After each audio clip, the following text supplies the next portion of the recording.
Hey, welcome to this channel. This is Hank Groff TV, and I'm your host, Hank Groff.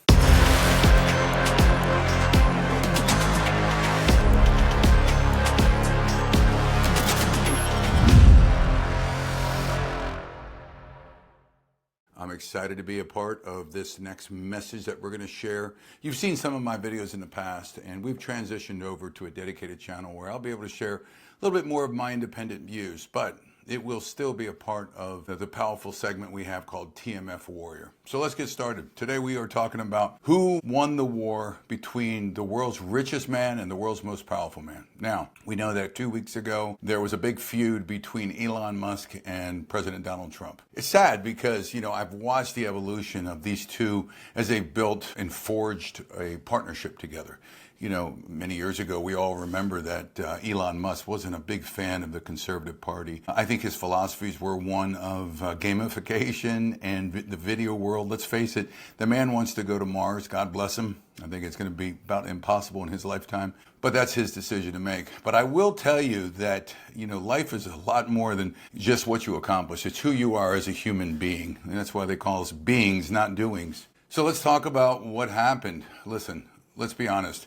Elon Musk has a vision. It's very technical. It's very scientific. It's very science fiction even. And I would say that President Trump lives in a more realistic world of what he has to deal with. There's no doubt there was a huge benefit of having Elon Musk on your side. You can see, you've seen the videos where he's jumping and ranting and cheering. I found it interesting that all of his little wear that he was wearing, whether it was the MAGA hat or something else, it was dark colors, sort of black, almost like Batman style. I bet you he's a fan of Batman. You guys find out for me and let me know down in the comment section.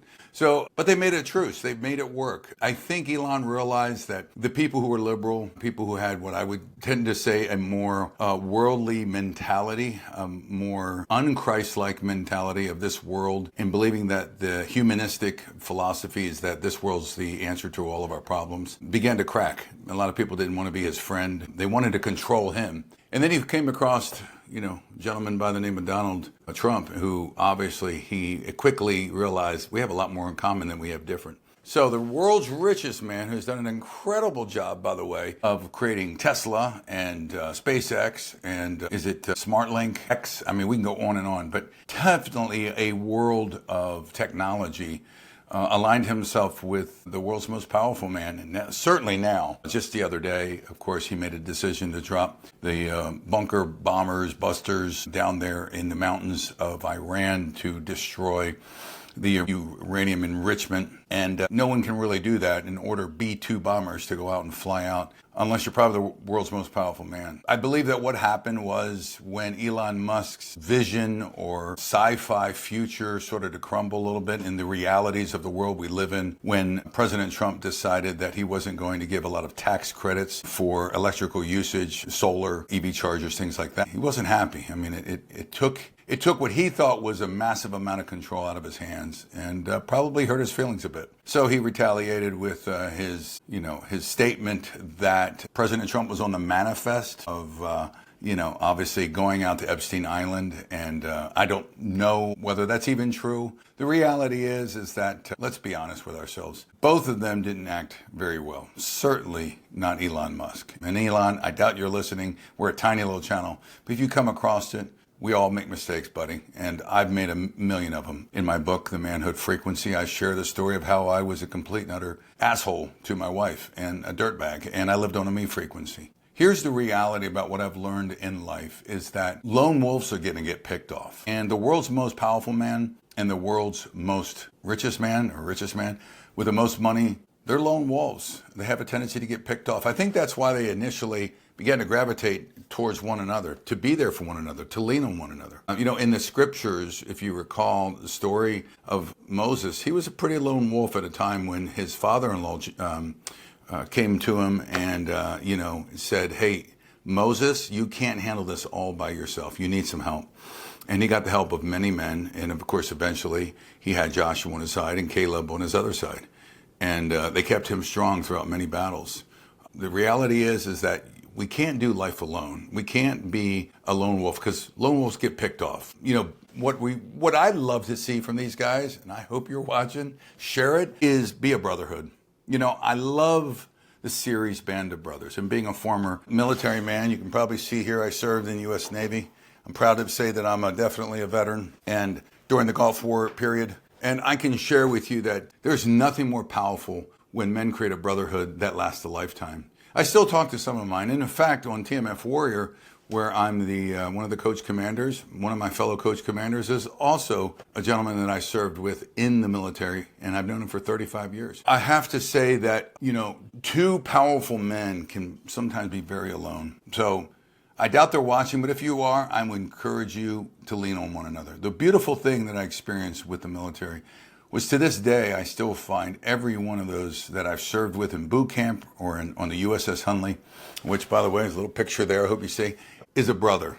And they could call me up anytime, and I would feel compelled to be there for them if they needed help.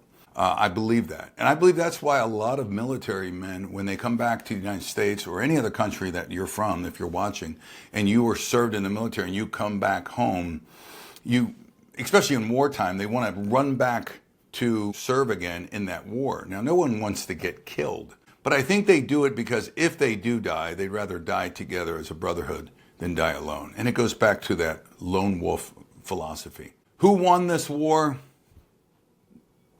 No one. No one will win, because if they do, they win or lose alone. And whether you win alone or lose alone, you're still a loser, as far as I'm concerned. It's best when it's not about us. We're a brotherhood.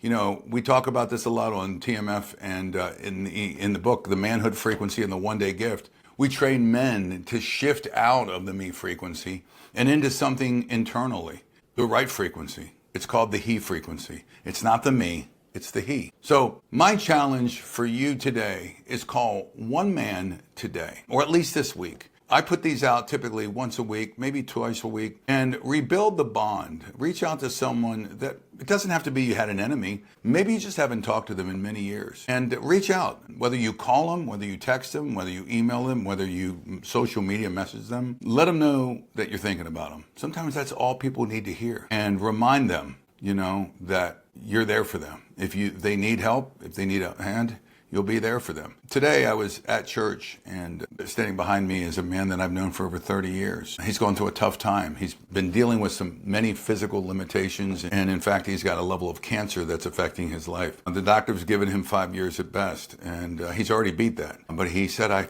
feel sick every day, Hank. And lately I've been having a lot of nightmares. And I think there's essentially internally within him is a battle going on. He told me all this, but as I was standing there at the end of service, I just felt like God said, turn around and see if he's okay. And when I asked him, he began to tear up in his eyes, and he said, I'm not okay. I've been having nightmares. I can barely sleep. And together we prayed. It was a sense and a feeling that I can't explain, ladies and gentlemen, but it was a sense of a brother for another brother. A man that I've known 30 years, watched he and his wife raise kids. Sadly, they went through a divorce, but I consider him a brother, and I was there for him, and I will be there for him if he calls me or reaches out. So who won the war? The only way to win that war is when you keep your brotherhood strong. So Elon, President Donald Trump, you guys are amazing people. You are trying to do your best. You hopefully believe that there is a God out there who loves you. And I would say to you, be strong. Create a brotherhood.